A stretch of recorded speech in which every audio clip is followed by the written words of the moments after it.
Stop right there. Before all you Kurt Cobain defense attorneys get your imaginary machine guns locked and loaded and ready to blow me away, look at the title of the video and notice the symbol at the end is a question mark. It is a question. I am making this video to ask a question. I want to open the field and hear all your opinions so I can be open to some new perspectives. Make America grunge again. I'm actually a mess too, so I figured throw on a flannel and this will be perfect. This video isn't something that I had planned. It's kind of like an impromptu. It's something that is inspired by some of the things I saw on social media earlier today. Today is April 5th and it is the anniversary of Kurt Cobain and Layne Staley's passings. Kurt Cobain 1994, Layne Staley 2002. So it has been 24 years since Kurt Cobain's passing and 16 since Layne's. I was around for Layne's, but I was 6 years old. So needless to say, I wasn't much of an Alice in Chains fan in kindergarten. So for those of you who already have your argument in place and you're set in stone that Kurt Cobain was the John Lennon of the 1990s and you are already typing your comment on this video, I want real, solid arguments. I don't want to hear that he revolutionized music, that Nirvana was the next Beatles. I want to hear real, logical, compelling arguments as to why Kurt Cobain and Nirvana were the tippy top of the grunge era of the 90s and why he was the most influential. If you're really that much of a fan of him and Nirvana, then you can make a pretty solid argument as to why. So this is where the video is going to branch into my opinion. Opinion.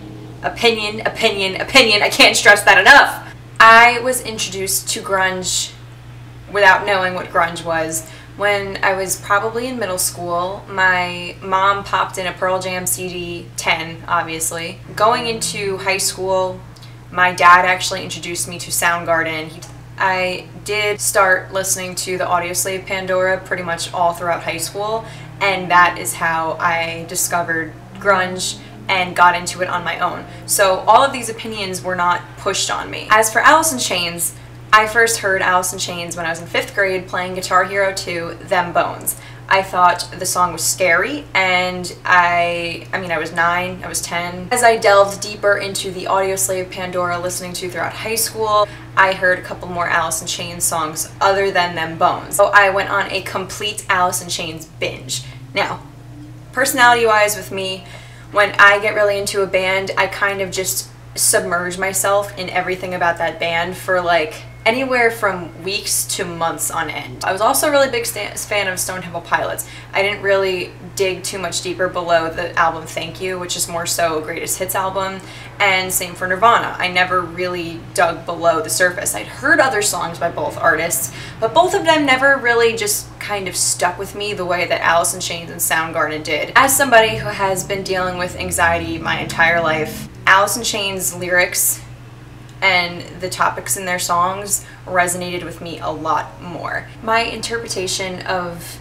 the audience that Nirvana's songs resonated with was angsty young people who isolated themselves, who were lonely, who didn't really fit in, were rebellious. I mean, you know, that's fine, obviously. I just think that emotionally, a lot of Alice in Chains songs were deeper. It's always been a toss-up between Soundgarden and Alice in Chains for me as my favorite bands from that decade. And then I would probably say it's Pearl Jam, Stone Temple Pilots, and then Nirvana. So, unpopular opinion, I actually put Nirvana in last. That doesn't mean I'm undermining Kurt's talent or his influence in any way, shape, or form. I have spoken to several musicians at this point in my career, and multiples of them have said that he is the reason they either picked up the guitar or wanted to get into music in the first place. I am completely aware, and I am not denying the influence that he had. But my question is why?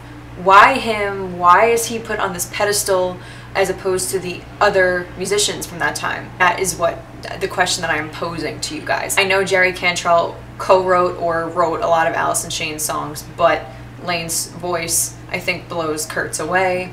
For me, personally, I hear more of a diversification in the sound of Alice in Chains' song catalog as opposed to Nirvana's. And if you want to talk the tragedy of both of their lives, I've seen Montage of Heck, so I pretty much just know about Kurt's upbringing from that. I know he had a rough childhood and, you know, obviously was depressed, had really bad stomach issues. From what I know about Layne's upbringing from interviews from his mom, she really had nothing but good things to say about him as a kid, and I don't know much else about his upbringing, but growing up, that guy just wired wrong.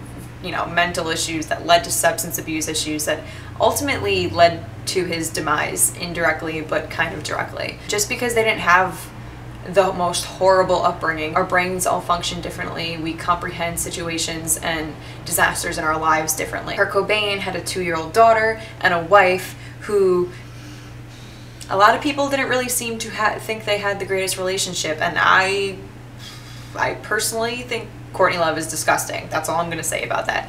But they did not have the greatest relationship, hence him having the most emotional vocal delivery of In the Pines in MTV Unplugged in 1993. For Layne's situation, he was with Demery Parrott, and everybody from that era, including Xana LaFuente, I completely recommend going and checking out her Grunge Storytellers blog, because it's really cool hearing the perspective of somebody who was there for all of it but wasn't actually a musician herself. She's the former fiance of Andy Wood. But they all knew that Demery and Layne just had that connection physically, emotionally, mentally, spiritually. They were just power couple goals, but they both, like Courtney and Kurt, were major heroin addicts. They were engaged and ended up breaking up, and not too much longer after, Demery passed away. Some sources say that it's due to an infection from a dirty needle, which is very common among heroin users. So he ultimately let his addiction consume him. He started to lose his teeth from his addiction, and the last few pictures of him that you can see on the internet were from around 1998, 1999. One was on his birthday. He looks horrible. He's skinny and, you know, losing his hair. He's almost unrecognizable. And the last person to see him in 2002, right before his passing, was Mike Starr, who was the former bassist of Alice in Chains. They got into a fight because he saw the paraphernalia around Layne's apartment. He tried to get him to go to rehab again. Layne refused. He told him not to tell anybody about the state that he was in. And Mike said in an interview when he left, the last thing he heard Layne say was, "No, please don't leave this way," something along those lines. And then 2 weeks later, they found his body. He had overdosed on a speedball of cocaine and heroin, but there was another loaded syringe, either in his leg or in his hand. He was ready to inject it. So it's almost determinable that his death was an intentional overdose in a way. He gave up. He did, and it's sad. There's so much speculation about the death of Kurt Cobain, whether it was a suicide or a murder. I'm not even going to get into that. I am not informed enough on that situation. Soaked in Bleach, I definitely recommend watching. It really does get the wheels turning. But I don't know if it's because there was so much speculation about Kurt's death and that he burnt out instead of faded away. Layne faded away, and a lot of people forgot about him. And I feel like his situation in a way was almost more tragic. I have just been perplexed by, on social media this day every single year, for years, I've just been seeing, oh my god, we lost the greatest musician today, Kurt Cobain. We also lost Layne. I think it's just kind of unfair the way that Kurt and Nirvana have been so glamorized that it almost foreshadows the music we were given by these other artists and their impacts as well. And yeah, definitely comment below, let me know what you guys think. I totally want to have a discussion about this. Peace out.